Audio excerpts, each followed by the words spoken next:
الحمد لله الحمد لله وكفى وسلام على عباده الذين اصطفى أما بعد فقد قال الله تبارك وتعالى في القرآن المجيد والفرقان الحميد أعوذ بالله من الشيطان الرجيم بسم الله الرحمن الرحيم وَإِن تَعُدُّوا نِعْمَةَ اللَّهِ لَا تُحْصُوهَا وقال الله تبارك وتعالى لكل أمة أجل فإذا جاء أجلهم لا يستأخرون ساعة ولا يستقدمون صدق الله العلي العظيم وصدق رسوله النبي الكريم ونحن على ذلك لمن الشاهدين والشاكرين والحمد للہ رب العالمین۔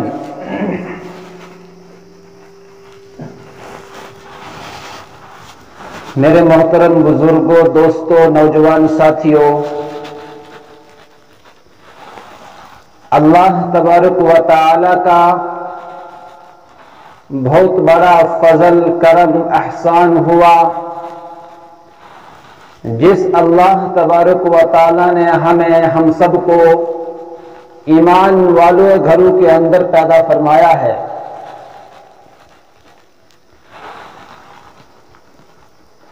اور اللہ تبارک و تعالی کا اس بات پر ہم جتنا شکر ادا کرنا چاہیں شکر ادا نہیں کر سکتے، اور مزید اللہ تبارک و تعالی کا کتنا کرم ہے، احسان ہے کہ اللہ تبارک و تعالی نے ہمیں بے انتہا سے زیادہ نعمتوں سے نوازا ہے۔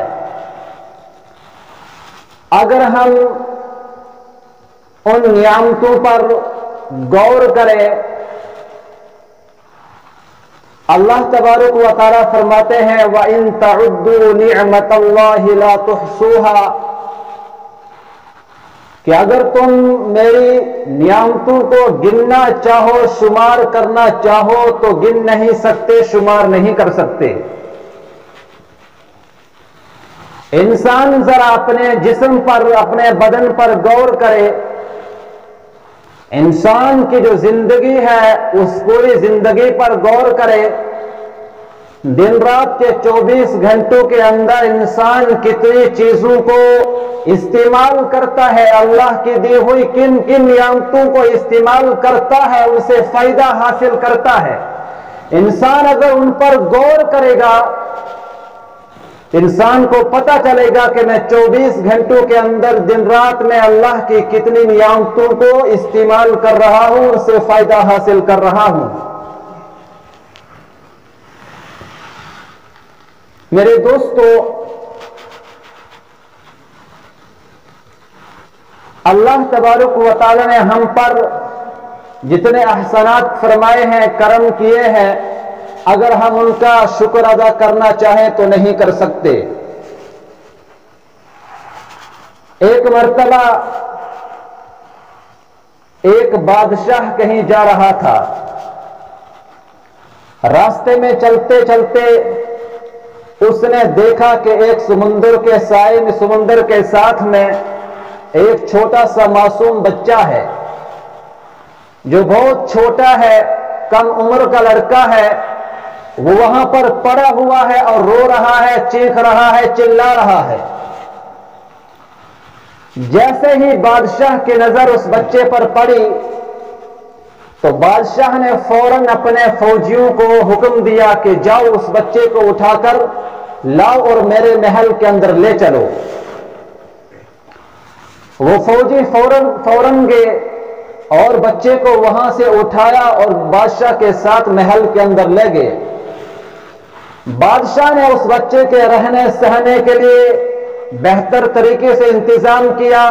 کھانے پینے کے لیے بہتر سے بہتر انتظام کیا، کھیلنے کودنے کے لیے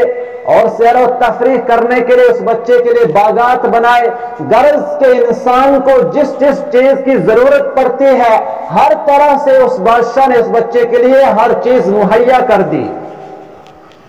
وہ بچہ بڑا ہوتا گیا، یہاں تک کہ وہ بچہ نوجوان ہو گیا، بڑا ہو گیا، تو ایک دن اس بادشاہ نے اس شہر کے، اس ملک کے بڑے بڑے امیر لوگوں کو، رئیس لوگوں کو، بڑے بڑے لوگوں کی دعوت دی اور دعوت کا اہتمام کیا۔ تمام کے تمام لوگ، بڑے لوگ، امیر لوگ اس دعوت کے اندر آئے، تمام وزراء اس دعوت کے اندر آئے، اور جب دعوت سے فارغ ہوئے تو اس بادشاہ نے سب کے سامنے اعلان کیا کہ آج کے بعد میں اپنا جو یہاں کا جو امیر ہوگا، بادشاہ ہوگا، یہ نوجوان ہوگا، اپنے بدلے میں میں اس بچے کو، اس نوجوان کو یہاں کا بادشاہ اور حاکم بناتا ہوں۔ چنانچہ وہ دعوت ختم ہو گئی، اب وہ نوجوان بادشاہ بن گیا، وہاں کا حاکم بن گیا، سربراہ بن گیا۔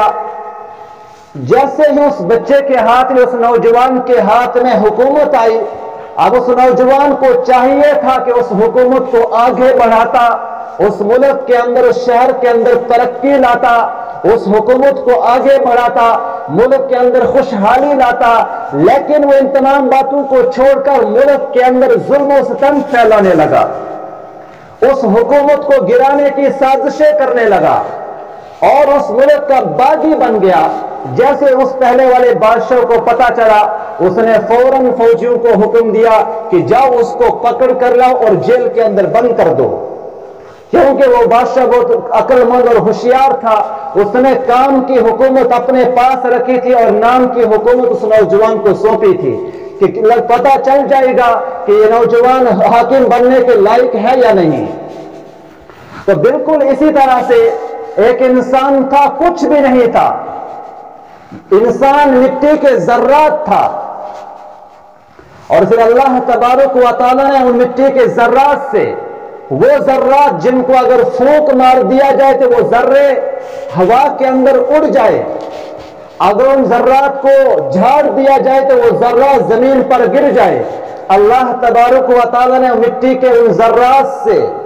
کھانے پینے کی چیزوں کو پیدا فرمایا، غذا کو پیدا فرمایا، اور پھر اللہ تبارک و تعالیٰ نے ان کھانے کی غذا سے، ان غذاؤں سے ایک ناپاک قطرہ پیدا فرمایا، ایسا ناپاک قطرہ کہ جو انسان کے بدن سے نکل جاتا ہے تو انسان بغیر نہائے پاک صاف نہیں ہو سکتا، ایسا ناپاک قطرہ جس سے انسان کو گن آتی ہے، بدبو آتی ہے، ایسا ناپاک قطرہ جو انسان کے کپڑے پر لگ جاتا ہے تو انسان کا کپڑا دھوئے بغیر صاف پاک نہیں ہو سکتا۔ پھر اللہ تبارک و تعالیٰ نے اسی ناپاک قطرے سے انسانی شکل دے کر سوچنے سمجھنے کی، دیکھنے کی، سننے کی، چکھنے کی، سوچنے سمجھنے کی صلاحیت دے کر، یہ انسانی شکل دے کر ہم انسانوں کو اس دنیا کے اندر بھیجا ہے۔ انسان ذرا غور کرے کہ اگر اللہ تبارک و تعالیٰ سننے کے لیے کان، دیکھنے کے لیے آنکھیں، سونگھنے کے لیے ناک، بولنے کے لیے زبان، پکڑنے کے لیے ہاتھ اور چلنے کے لیے پاؤں، اور سوچنے سمجھنے کے لیے یہ دل و دماغ ہم کو نہ دیتے تو ہم کیا کرتے؟ اگر اللہ تبارک و تعالیٰ یہ زمین نہ بناتے تو ہم کس چیز پر چلتے؟ اور مزید انسان غور کرے، فکر کرے کہ اگر اللہ تبارک و تعالیٰ اس ہوا کو پیدا نہ فرماتے، اس ہوا کے ذریعے سے آج انسان، تمام کائنات زندہ ہے، اگر اللہ تبارک و تعالیٰ اس ہوا کو پیدا نہ کرتے تو ہم کیسے زندہ رہتے؟ جیسا کہ ہم نے پچھلے دنوں کے اندر یہ دیکھ لیا، سن لیا گزشتہ 2 سالوں کے اندر کہ فلاں ہسپتال کے اندر آکسیجن ختم ہونے کی وجہ سے آج دن کے اندر اتنی اموات ہو گئی، فلاں ہسپتال کے اندر اتنے آدمی مر گئے، ہم نے خود دیکھ لیا، سن لیا۔ تو میرے دوستو، انسان ذرا غور کرے کہ اللہ تبارک و تعالیٰ نے کیسا یہ نظام بنایا ہے کہ یہی ہوا انسان کے ناک سے اندر جاتی ہے، منہ سے نکلتی ہے، اور منہ سے اندر جاتی ہے، ناک سے نکلتی ہے، اور وہ کوئی دوسری چیز نہیں ہے، خود بخود اندر جاتی ہے اور اندر سے باہر نکل جاتی ہے۔ اللہ تبارک و تعالیٰ نے ہم پر کتنا احسان کیا، کرم کیا۔ اگر انسان اس بات پر غور کرے، فکر کرے تو انسان کو پتا چلے گا کہ ایک سانس پر اللہ تبارک و تعالیٰ ایک انسان پر 2 مہربانیاں کرتے ہیں۔ ایک انسان کو جو سانس جو اندر جاتی ہے، ایک مہربانی وہ ہے، اور دوسری مہربانی سانس کو اندر سے باہر لانے میں۔ اگر باہر والی سانس باہر رک جائے، اندر نہ جائے انسان، تب بھی مر جائے گا،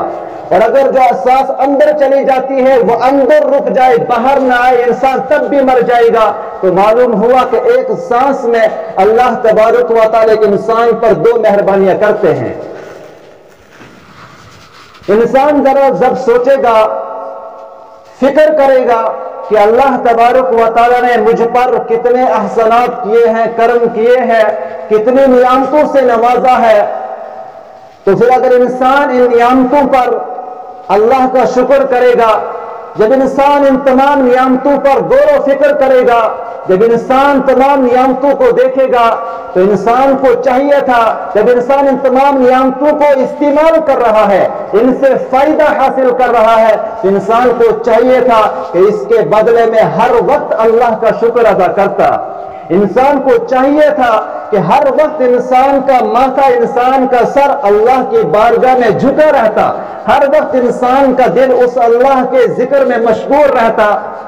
اور اللہ تبارک و تعالیٰ کا کتنا احسان ہے، کرم ہے کہ اللہ تبارک و تعالیٰ نے یہ تمام چیزیں، یہ تمام نعمتیں دینے کے بعد یہ شرط نہ لگائی کہ جو انسان میری عبادت کرے گا، جو انسان میری فرما برداری کرے گا، جو انسان نمازیں پڑھے گا، میرے احکامات کے مطابق زندگی گزارے گا، وہی انسان ان نعمتوں کو استعمال کرے گا۔ ایسی شرط اللہ تبارک و تعالیٰ نے نہیں لگائی،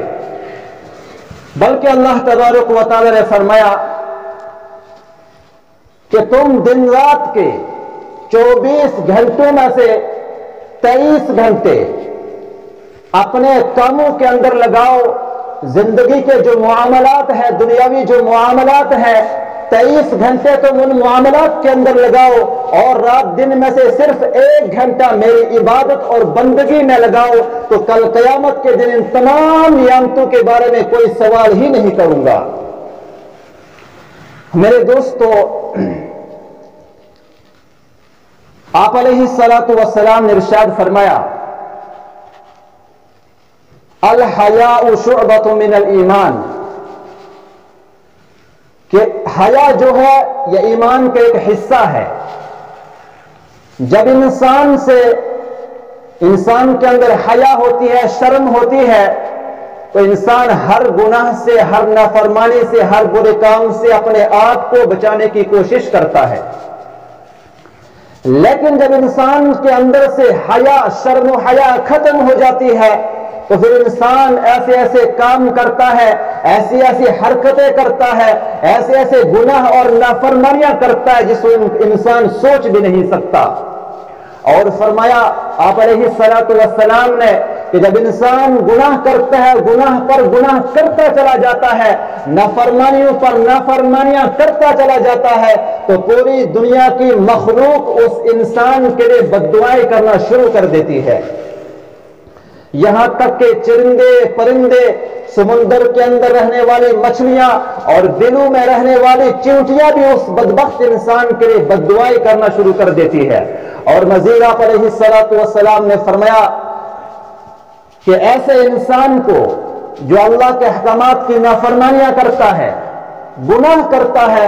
ایسے انسان کو مرتے وقت کلمہ نصیب نہ ہوگا۔ کفر کی حالت میں ایسے انسان کو موت آئے گی۔ اور آگے فرمایا کہ جو بھی انسان گناہ کرتا ہے، نافرمانی کرتا ہے،